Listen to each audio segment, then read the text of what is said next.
Bueno, vamos a iniciar la sesión del día de hoy. El día de hoy, esta semana nos tocó trabajar todo lo relativo a las personas físicas, título cuarto de la Ley del Impuesto sobre la Renta. Entonces voy a iniciar con un video tutorial y de ahí ya damos paso a un material para ir entendiendo más este tema. Gracias, Remé, por acompañarme y vamos a iniciar. Inicio Gracias. compartiendo pantalla. Gracias.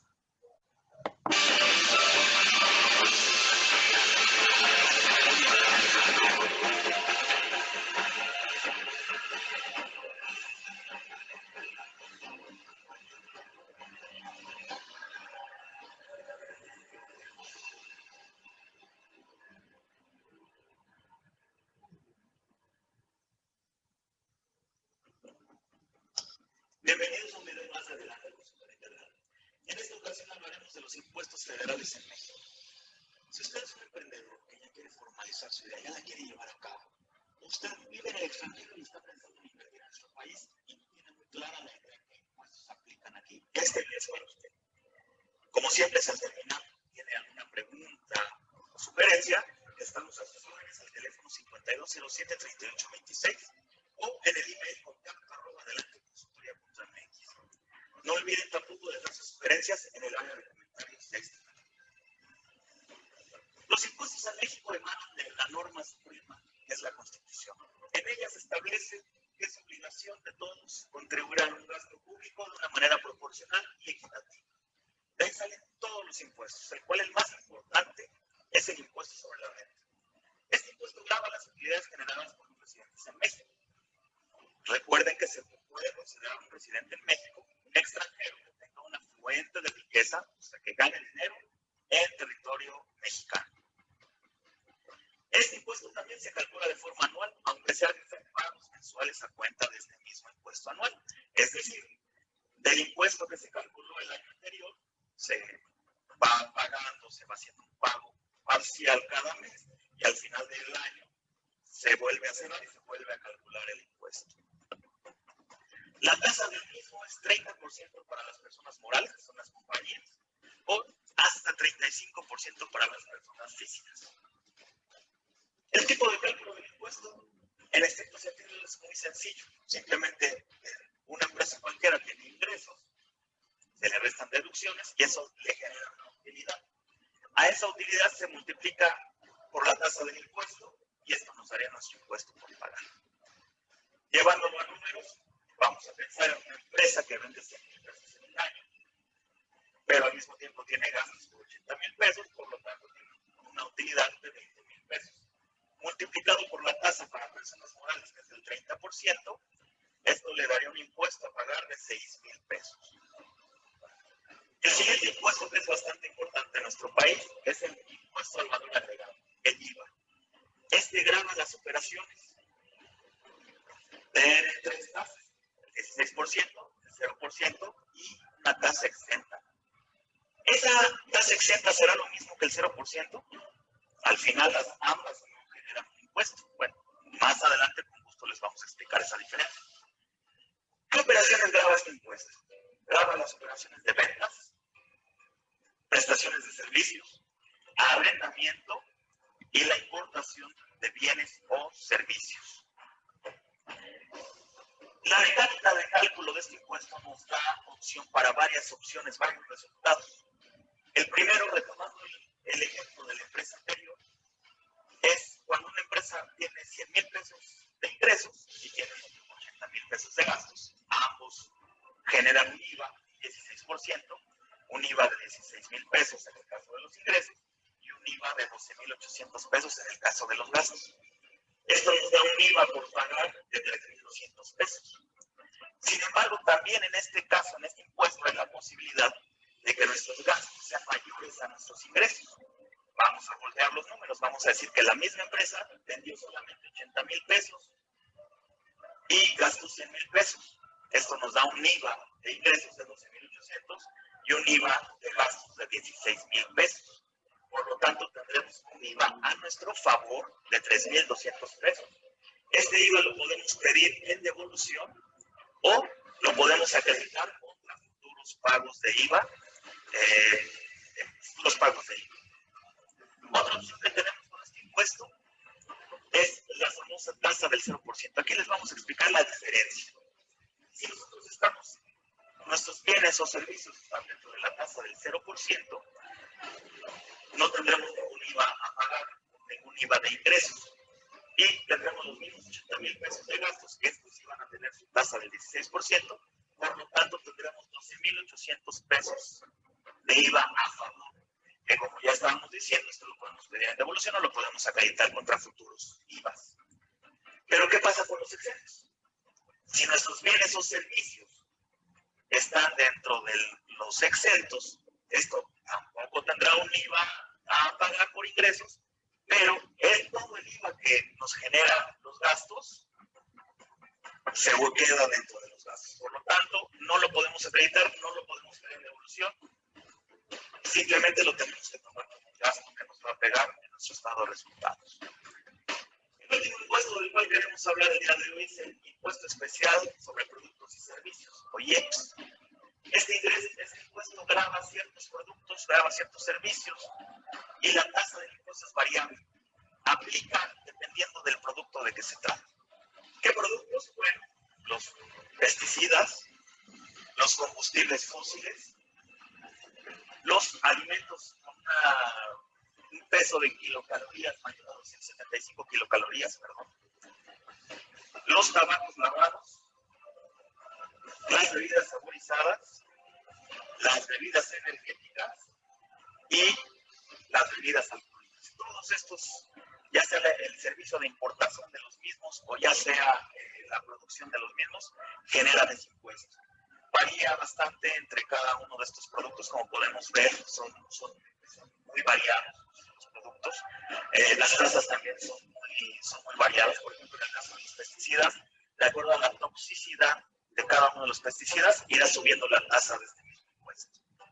Entonces, bueno, básicamente estos son los impuestos que se tienen que pagar en México a manera federal. Muy probablemente, de acuerdo a la ciudad o al estado donde se establezca la empresa o la persona física, también podrá ser que le genere otro tipo de impuestos locales, pero esos ya son menores. Esos son los más importantes.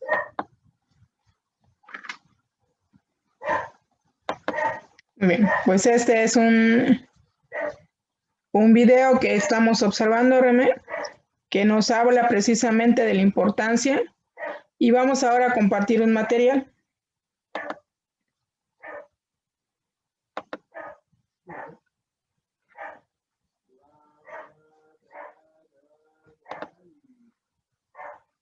Bueno, pues estamos hablando del impuesto sobre la renta de las personas físicas. El objetivo general es dar a conocer a los estudiantes los conceptos básicos fundamentales para comprender la esencia de la ley de ICR para las personas físicas y en general el cálculo del impuesto sobre la renta. Dentro de los objetivos específicos está ubicar a las personas físicas dentro del contexto de la ley de ICR, definir qué es una persona física, conocer los atributos de las personas físicas y saber cuáles son los ingresos que en general pueden obtener las personas físicas para el pago de ICR, así como aquellos que están exentos. Entonces, primero que nada vamos a hablar de la ubicación de las personas físicas. Las personas físicas se encuentran ubicadas dentro de la ley del impuesto sobre la renta, específicamente en el título cuarto de la ley. La ley del impuesto sobre la renta en su título cuarto está conformada a su vez por 11 capítulos. El capítulo primero nos habla de los ingresos por salarios y en general por la prestación de un servicio personal subordinado.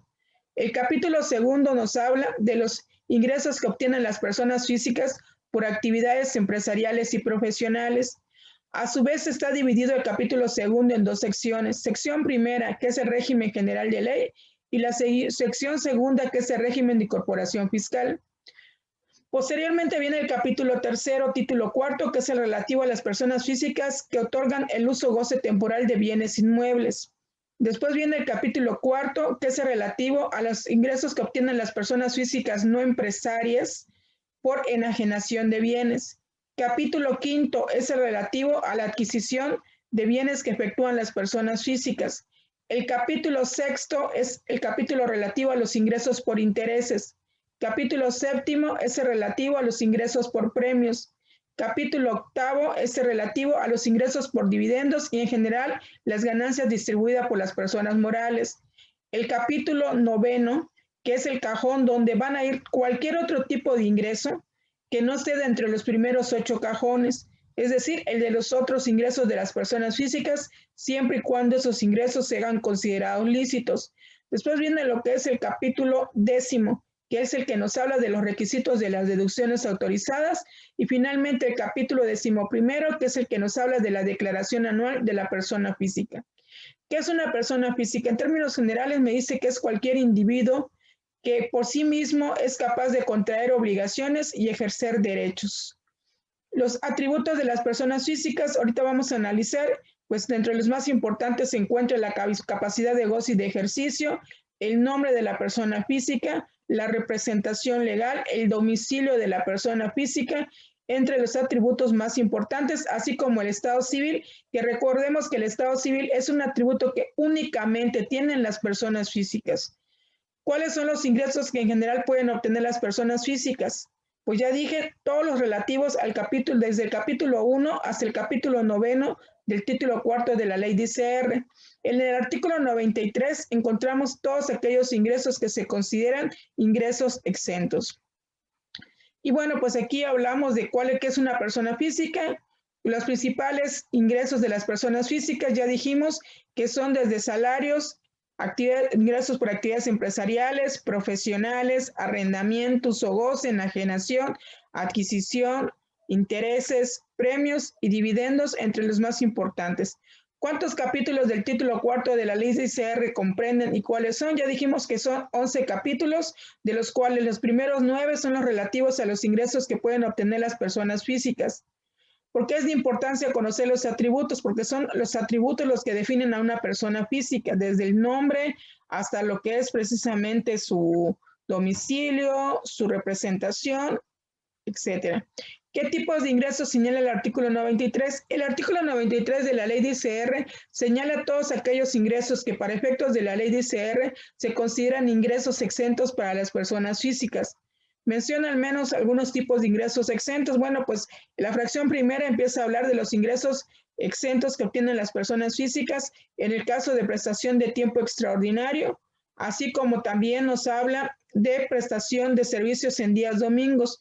Me dice que consideran exentos siempre y cuando el trabajador perciba salario mínimo y se encuentren dentro de los límites establecidos en la legislación laboral. Los límites establecidos en la legislación laboral me dicen no más de 3 horas diarias ni más de 3 veces en una semana. También nos habla de que las personas que perciben más de salario mínimo únicamente tendrán exento el 50%. También se considera ingreso exento los pagos que por concepto de gratificación anual le pagan a los trabajadores. Aquí se van a considerar exento hasta 30 días de salario. Nada más que aquí quiero mencionar que hoy en día la ley del impuesto sobre la renta, en lugar de los salarios mínimos generales para la determinación de los ingresos exentos, se aplican la UMA, la unidad de medida anual. Otro ingreso exento son 15 días que se consideran exentos por concepto de prima vacacional, 15 días que se consideran exentos por concepto de PTU. En el caso de primas dominicales, hasta un salario mínimo por cada domingo laborado se considera ingreso exento. En el caso de jubilaciones, pensiones y haberes de retiro, el tope es hasta 15 salarios mínimos generales, es decir, 15 UMAs diarias se consideran ingresos exentos. En el caso de primas de antigüedad, indemnizaciones y retiros, ahí me dice que se van a considerar, en el caso de primas de antigüedad, hasta 90 días de salario mínimo por cada ejercicio laborado. Bueno, indica al menos 5 bases para efectos de ICR. Vamos a hablar de las relativas a sueldos y salarios, actividades empresariales y profesionales, entre las más importantes. Bueno, ¿qué es una persona física? El Diccionario Jurídico Mexicano señala de forma prácticamente unánime que todos los seres humanos son personas jurídicas, denominadas personas singulares, personas naturales o más comúnmente personas físicas. Persona es todo ser capaz de tener derechos y obligaciones por sí misma. El Código Civil Federal señala en el artículo 22 y 2 respectivamente que la capacidad jurídica de las personas físicas se adquiere por el nacimiento y se pierde por la muerte, pero desde el momento que un individuo es concebido, entra bajo la protección de la ley y se le tiene por nacido. Dicha capacidad jurídica es igual tanto para el hombre como para la mujer. Esto significa que el quehacer de las personas físicas se desarrolla en un ámbito del derecho, por la sencilla razón de la sociabilidad del hombre por su naturaleza y la necesidad de regular su conducta frente a los demás, por medio de un conjunto de normas jurídicas que otorgan facultades y obligaciones a fin de regular el comportamiento de las personas dentro de la sociedad para lograr una adecuada convivencia social, siendo el centro de atención del derecho, pero en especial del derecho civil. Ok, ¿qué atributos tiene la persona física? Primero que nada, hablemos de la capacidad jurídica. ¿Qué es la capacidad jurídica? Es la posibilidad o actitud de poder actuar en la vida jurídica por sí mismo o por medio de representantes. Situación ya mencionada en los artículos 2 y 22 del Código Civil Federal, se divide en capacidad de goce y capacidad de ejercicio. La capacidad de goce es la aptitud para ser titular de derechos o para ser sujeto de obligaciones. Según Rafael Rojina Villegas, en su obra Compendio de Derecho Civil, son los derechos y obligaciones que puede ejercer de manera directa o a través de terceros una persona física. La capacidad de ejercicio, según Rojina Villegas, dice que esta capacidad supone la posibilidad jurídica en el sujeto de hacer valer de manera directa sus derechos, es decir, de celebrar en nombre propio actos jurídicos, de contraer y cumplir sus obligaciones y de ejercitar las acciones conducentes en los tribunales. Ahora hablemos de la representación de la persona física. La representación es la institución auxiliar de la incapacidad de ejercicio.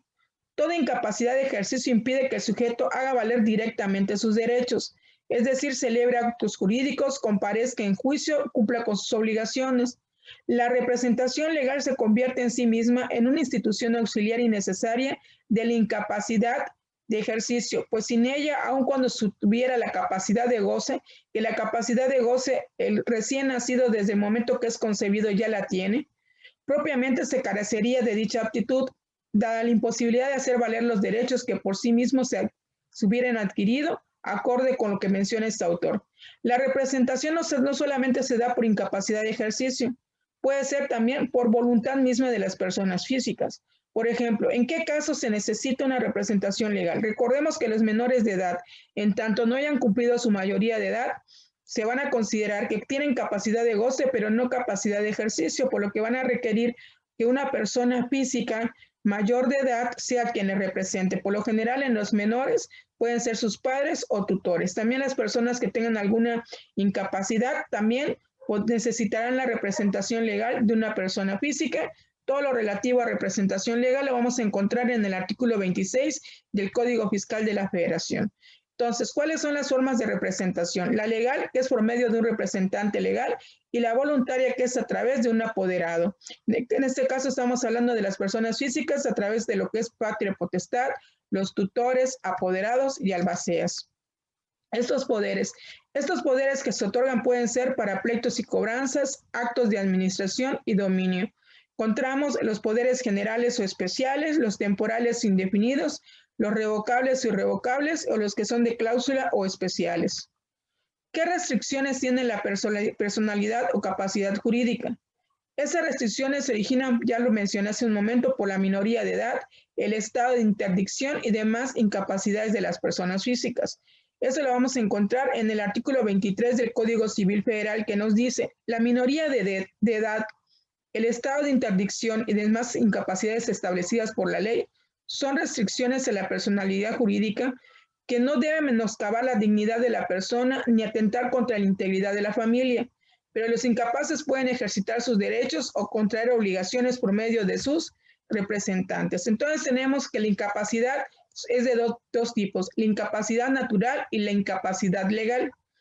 Tienen incapacidad natural y legal los menores de edad y los mayores de edad disminuidos o perturbados en su inteligencia, aunque tengan intervalos lúcidos, y aquellos que padezcan alguna afección originada por enfermedad o deficiencia persistente de carácter físico, psicológico o sensorial, o por la adicción a sustancias tóxicas como el alcohol, los psicotrópicos o los estupefacientes, siempre que debido a la limitación o la alteración en la inteligencia que esto les provoque, no puedan gobernarse y obligarse por sí mismos o manifestar su voluntad por algún otro medio. El siguiente atributo de la persona física que la distingue es el nombre.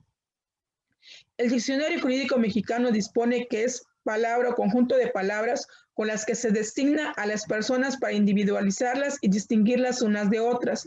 Es un derecho tenerlo, es la expresión de filiación que consiste en el vínculo de unión de los hijos con los padres. En el artículo 389 del Código Civil Federal nos dice que el hijo reconocido por el padre, por la madre o por ambos, tiene derecho, primero, a llevar el apellido paterno de sus progenitores o ambos apellidos del que lo reconozca, a ser alimentado por las personas que lo reconozcan y a percibir la porción hereditaria y los alimentos que fije la ley. El nombre tiene, por lo tanto, como función identificar al individuo con una familia y que establezca una relación de parentesco con sus padres por medio de la afiliación. Ahora, vámonos al artículo 58 del Código Civil Federal que me dice, el acta de nacimiento se levantará con asistencia de 2 testigos. Contendrá el día, la hora y el lugar de nacimiento, el sexo del presentado, el nombre y apellidos que le correspondan. Asimismo, razón de si se ha presentado vivo o muerto, la impresión digital del presentado. Si éste se presenta como hijo de padres desconocidos, el juez de registro civil le pondrá el nombre y apellido, haciendo constar esta circunstancia en el acta. Si el nacimiento ocurriese en un establecimiento de reclusión, el juez de registro civil deberá sentar como domicilio del nacido el Distrito Federal. En los casos de los artículos 60 y 77, si el hijo fuera de matrimonio del registro de este código, el juez pondrá el apellido paterno de los progenitores o los 2 apellidos del que lo reconozca. Ahora, otro atributo de la persona física es el domicilio. Vamos a ver que se clasifica en domicilio real, legal y convencional. El domicilio real es el centro principal de negocio, casa, habitación o lugar donde se encuentre. De conformidad con el artículo 29 del Código Civil Federal, me dice que el domicilio de las personas físicas es el lugar donde residen habitualmente y a falta de este, el lugar de centro principal de sus negocios. En ausencia de estos, el lugar donde simplemente residan y en su defecto, el lugar donde se encontraren.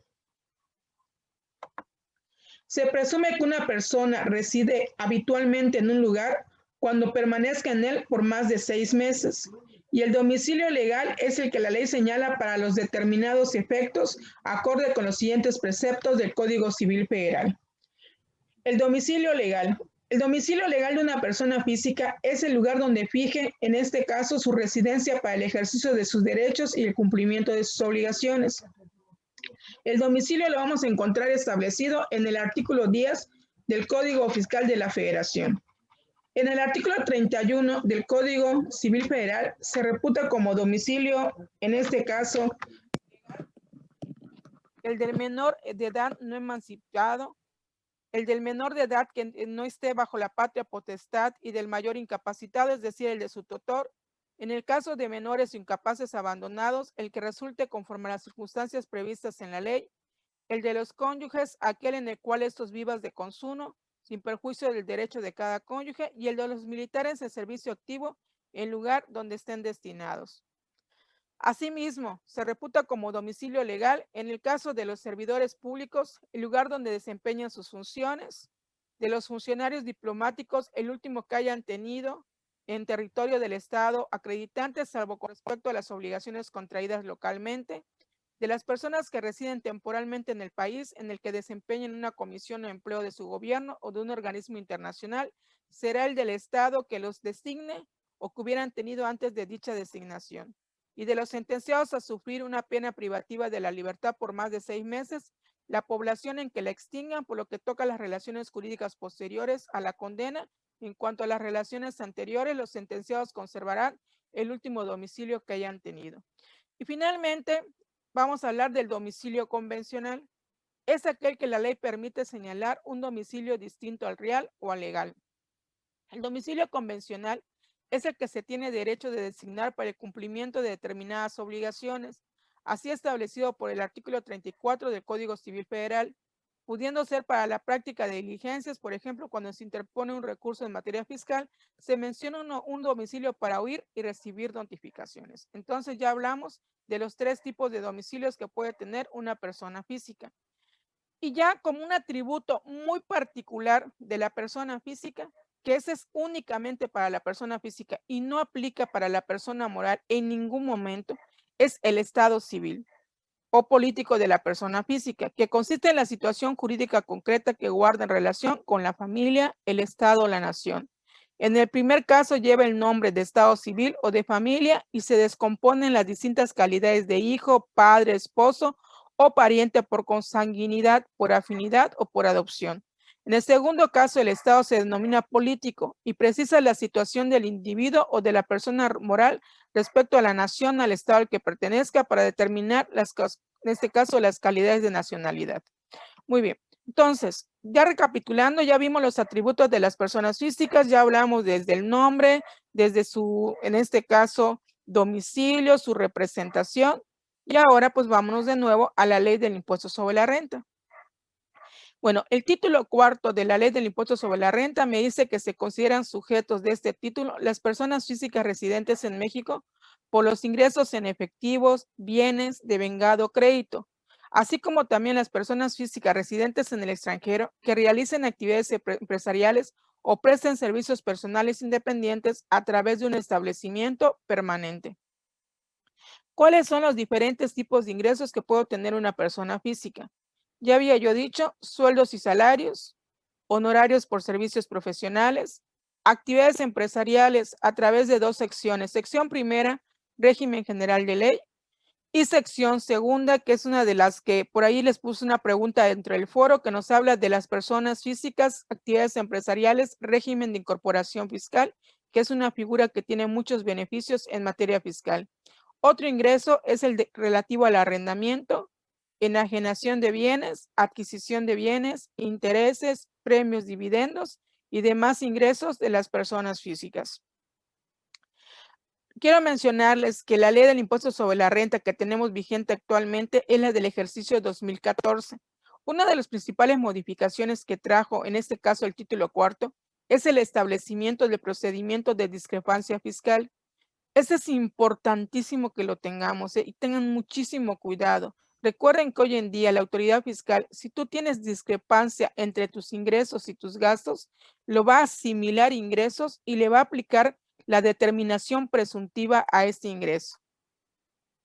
Incremento de la tarifa para las personas físicas. A partir del 2014, vean ustedes, las personas morales del título segundo que vimos en la semana anterior, en la sesión anterior, decíamos que la tasa máxima que aplica la persona moral es la del 30%. En la modificación que tuvo a partir del 1 de enero del 2014 muestra un incremento en las tarifas de las personas físicas. Como ustedes pueden ver, las personas físicas que tengan ingresos hasta 750,000 pesos, la tasa que van a aplicar de conformidad con la tarifa de ley ICR, la tasa máxima es del 30%.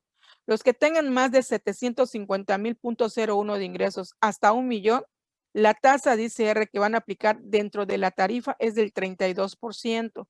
Los que tengan ingresos arriba de 1,000,000.01 hasta 3 millones, la tasa de ICR es del 34%.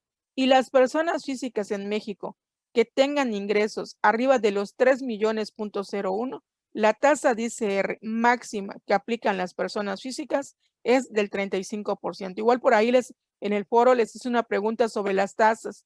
Si les parece a ustedes justo que las personas morales apliquen como tasa máxima la del 30%, o las personas físicas que tengan ingresos arriba de los 3 millones y su tasa, según la tarifa, la tasa máxima es del 35%. ¿Cómo se determinan las diferentes bases para cada tipo de ingresos? Ya dijimos que son 9 cajones en los cuales la persona física va a estar obteniendo ingresos, que son las relativas del capítulo 1 hasta el capítulo 9 del título cuarto de la ley. ¿Cómo se integran las bases? Por ejemplo, los sueldos y salarios. Presentamos una declaración anual donde vamos a acumular los ingresos que nos pagan los patrones, los ingresos totales, menos los ingresos exentos, nos van a dar nuestros ingresos acumulables. ¿Qué se le puede deducir a ese ingreso acumulable? De conformidad con lo que es el capítulo 11 de la declaración anual, me dice que las personas físicas lo único que pueden deducir son sus deducciones personales. Cuando hablo de deducciones personales, hablo de honorarios médicos, dentales, quirúrgicos, gastos funerarios, hablo también de los intereses reales por créditos hipotecarios, hablo de los donativos, hablo de las aportaciones voluntarias a las cuentas del sistema de ahorro para el retiro, dentro de las más importantes de las deducciones personales, inclusive es el estímulo a las colegiaturas, que en este caso también es una manera de cómo disminuir nuestra base gravable. Las actividades profesionales. Las actividades profesionales y las empresariales determinamos su base tomando como referencia el flujo de efectivo. Aquí voy a tomar lo efectivamente cobrado menos las deducciones efectivamente pagadas y me va a dar mi utilidad gravable para efectos de la ley del impuesto sobre la renta.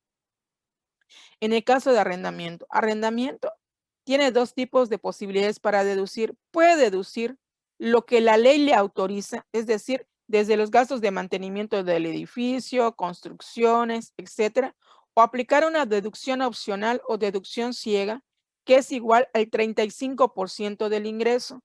Entonces, tomo mis ingresos efectivamente cobrados por el uso goce de bienes inmuebles menos mis deducciones, ya sea la deducción opcional o ciega o las deducciones autorizadas, y me va a dar mi base. Enajenación de bienes. Tomo igual los ingresos derivados por enajenación menos las deducciones que la ley autoriza, lo mismo en adquisición y lo mismo en intereses. Premios. En premios, este tiene una particularidad muy importante, que los premios no tienen deducciones y se consideran pago definitivo. Recuerden que en el caso de salarios sí hay exenciones, las que establece el artículo 93, que ya expliqué anteriormente. En los dividendos tomo mis ingresos, tampoco en dividendos hay deducciones. El ICR lo paga la persona moral que distribuye los dividendos. Y también en el capítulo 9 de los demás ingresos de las personas físicas, en este capítulo no hay deducción alguna, se paga sobre el ingreso bruto. Y así es como se determinan las bases de los 9 capítulos.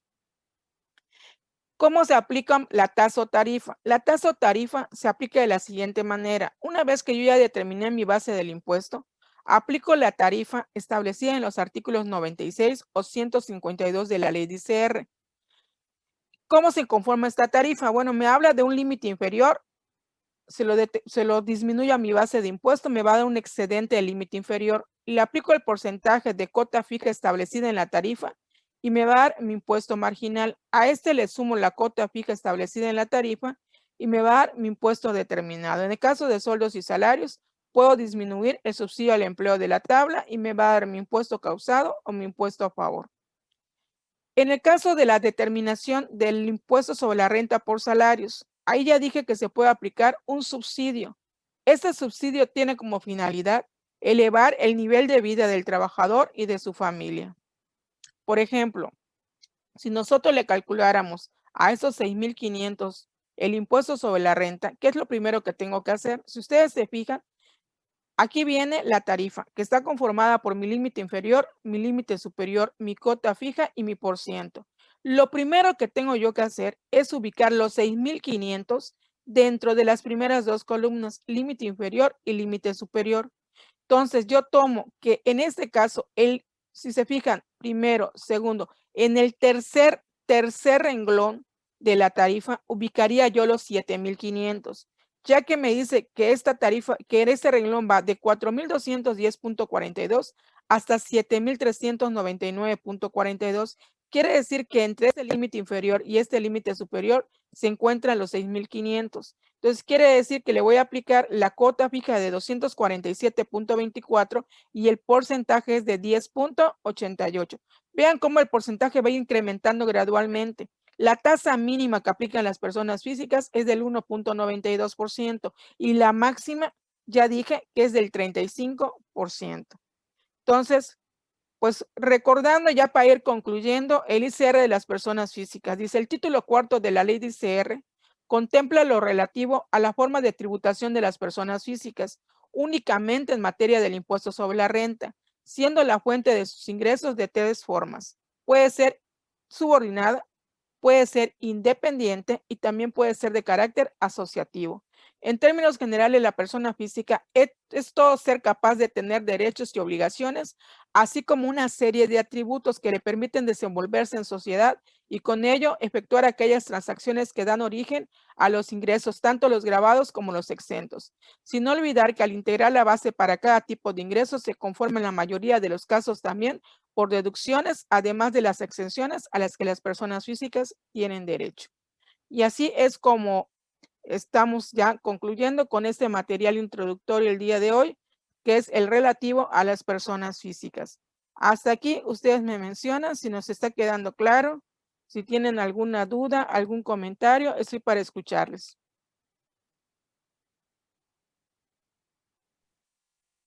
Repito. No, maestra, hasta ahorita, pues sí, no al 100%, pero conforme voy avanzando el tema, se me va despejando las dudas. Perfecto, muchísimas gracias, Remé. José, ¿alguna pregunta, alguna duda con relación a este material? Sí, maestra, tengo una duda. Dime. La verdad es que no me pude conectar a tiempo, pero bueno. Quisiera saber cuál es la diferencia entre un sueldo y salario. Honestamente no sé cuál es la diferencia. Entre un Sueldo y Ajá. salario. Ok. Entre un sueldo y salario. El sueldo, en este caso, es el que se le paga al personal administrativo y el salario es el que se le paga a los trabajadores que obtienen ingresos por jornal. Entonces, esa es la diferencia entre un sueldo y un salario. Entonces, el sueldo es para el personal administrativo y el salario es para los trabajadores que se les paga a través de jornal. Ok. ¿Sale? Tengo otro por ahí, maestra. Te escucho. Los asimilables. Ajá. Los ¿Cuál ingresos por serían? asimilables a salarios, ok. Los ingresos por asimilables a salarios, también aquí este es muy importante también mencionarles, que en el caso de los ingresos por asimilables a salarios son aquellos que obtienen las personas físicas, pero que no están regidas por la Ley Federal del Trabajo. Son personas físicas que obtienen ingresos por honorarios, pero que prestan servicios preponderantemente a un empleador. Entonces, así como también los funcionarios de las Fuerzas Armadas también se consideran asimilables a salarios. Entonces, si tú tienes ingresos preponderantes con un empleador, pero no eres subordinado, sino eres independiente, puedes optar porque ese empleador te pague ingresos asimilables a salarios y te retenga el impuesto sobre la renta. Esa es la diferencia entre un asimilable a salario, José Miguel. Sí, básicamente era mi duda. Pregunta, maestra. Mis dudas. Perfecto. Ok. Hasta aquí, ¿alguna otra pregunta, alguna otra duda? No. Muy bien. Bueno, entonces, Remé, José Miguel, los invito a continuar trabajando con nuestras actividades programadas esta semana. Recuerden que tenemos ahí, pues, prácticamente parte del material que abordé el día de hoy son las actividades que van a desarrollar en el resumen que les estoy pidiendo. Y también viene un cuestionario que también muchas de las preguntas de este cuestionario, con todo lo que abordamos el día de hoy, pues se debe de ir respondiendo, ¿sale? Entonces los invito a continuar trabajando en la plataforma, seguir subiendo sus actividades en tiempo y forma para que estos sean retroalimentados y calificados. Y por mi parte, con eso cerramos la sesión del día de hoy.